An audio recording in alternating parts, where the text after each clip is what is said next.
Good day, everyone. I am Ace G. Ramoso, and today I will discuss to you the case of Clavecillia Radio System versus the Honorable Agustin Antillon as the City Judge of the Municipal Court of Cagayan de Oro City and New Cagayan Grocery.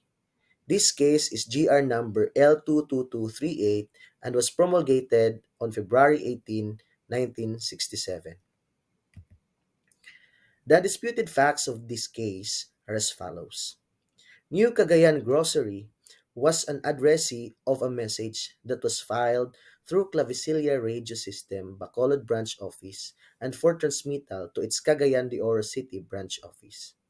However, when the Cagayan de Oro Branch Office transmitted the message to New Cagayan Grocery, there were omissions made by the latter that changed entirely the contents and purport of the same and causing that said addressee to suffer damages. With this, an action for damages was filed by the New Cagayan Grocery against Clavecillia before the Court of First Instance of Misamis Oriental.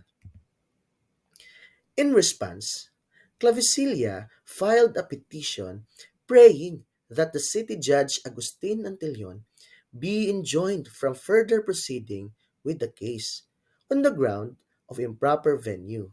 However, the lower court still held that Clavecillia Radio System may be sued either in Manila, where it has principal office, or in Cagayan de Oro City, where it may be served, as in fact it was served with summons through the manager of its branch office in the said city.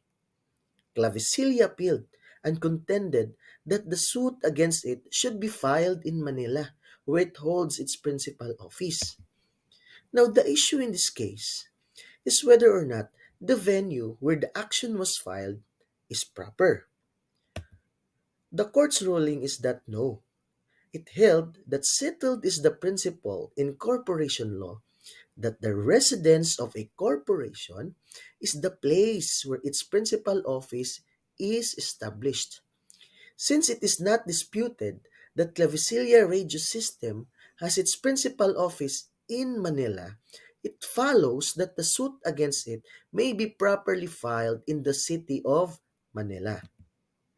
Furthermore, it was already held in the case of Cohen versus Benguet Commercial that the term may be served with summons does not apply when the defendant resides in the Philippines, for in such case, he may be sued only in the municipality of his residence, regardless of the place where he may be found and served with the summons.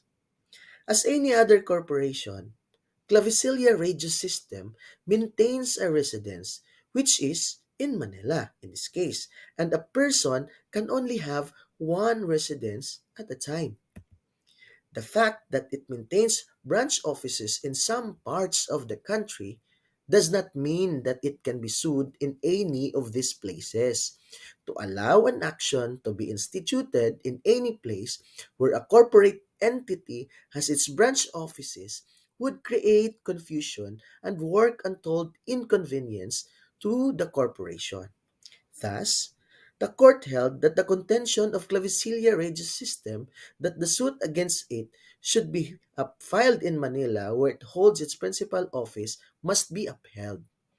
Lastly, we must not forget the doctrine of this case that in determining the residence of the corporation, we must refer to the place where its principal office is established. That's all for this case and thank you for listening.